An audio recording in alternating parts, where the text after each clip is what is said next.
अस्सलाम वालेकुम, welcome to Gogi का किचन। आज हम गोगी के किचन में बना रहे हैं बहुत ही मज़ेदार सा चिकन बर्गर। तो चिकन बर्गर को रेडी करने के लिए हम चलते हैं अपने किचन की तरफ और आपके साथ शेयर करेंगे कि हमें चिकन बर्गर बनाने के लिए किन किन चीज़ों की ज़रूरत है। तो आज की रेसिपी स्टार्ट करते हैं वक्त टाइम वेस्ट किए बगैर। Chicken burger recipe. पैन हमारा गर्म हो चुका है, इसमें हम डालेंगे ऑयल। इतना ऑयल डालेंगे जिसमें कबाब जो हैं वो हमारे अच्छी तरह से फ्राई हो जाएं। इसमें हम फ्राई करेंगे शामी कबाब, होममेड शामी कबाब है ये। और इसको हमने लो टू मीडियम फ्लेम पे फ्राई करना है। कबाब हमारे फ्राई हो रहे हैं। एक साइड हम इसकी चेक कर लेते हैं, अगर वो पक गई है तो हम इसकी साइड चेंज कर लें। इस तरह का अपने गोल्डन सा कबाब जो है वो फ्राई कर लेंगे।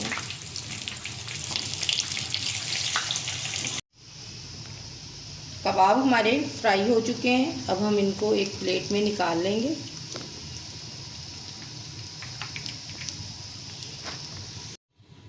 बर्गर को हमने थोड़ा सा सेक लिया, अब हम इसको रेडी करेंगे।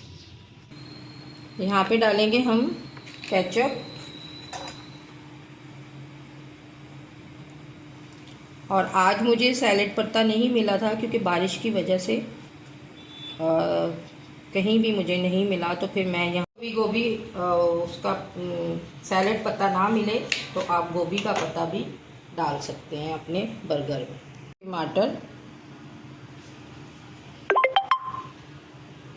इसके ऊपर हम रखेंगे प्याज और इसके ऊपर हम रखेंगे खीरा। ये देखें कितना मज़ेदार सा माशाल्लाह हमारा बर्गर जो है वो रेडी होगा। डालेंगे मायोनीज़ और मज़ेदार सा बर्गर जो है वो आप घर पे भी तैयार कर सकते हैं, बिल्कुल बाज़ार जैसा और उससे कहीं ज़्यादा साफ़ सुथरा और यमी बनेगा। इसके बाद हम इस पे रखेंगे कबाब। अब हम इस पे रखेंगे चेडर चीज़ का स्लाइस और इसके ऊपर रखेंगे हम टमाटर।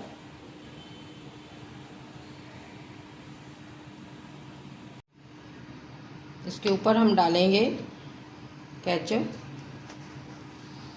अगर आपके पास मस्टर्ड सॉस है तो वो भी आप डाल सकते हैं। इसके ऊपर हम अब बर्गर रख देंगे। ये देखें माशाल्लाह से कितना मज़ेदार और कितना यमी बर्गर हमारा बना है। मज़ेदार सा होममेड चिकन बर्गर हमारा रेडी हो गया है। अगर आपको मेरी वीडियोस अच्छी लगती हैं लाइक करें, शेयर करें और मेरे चैनल को ज़्यादा से ज़्यादा सब्सक्राइब करें। मिलते हैं एक मज़ेदार सी नई रेसिपी के साथ, तब तक के लिए अल्लाह हाफिज़। दुआओं में ज़रूर याद रखें।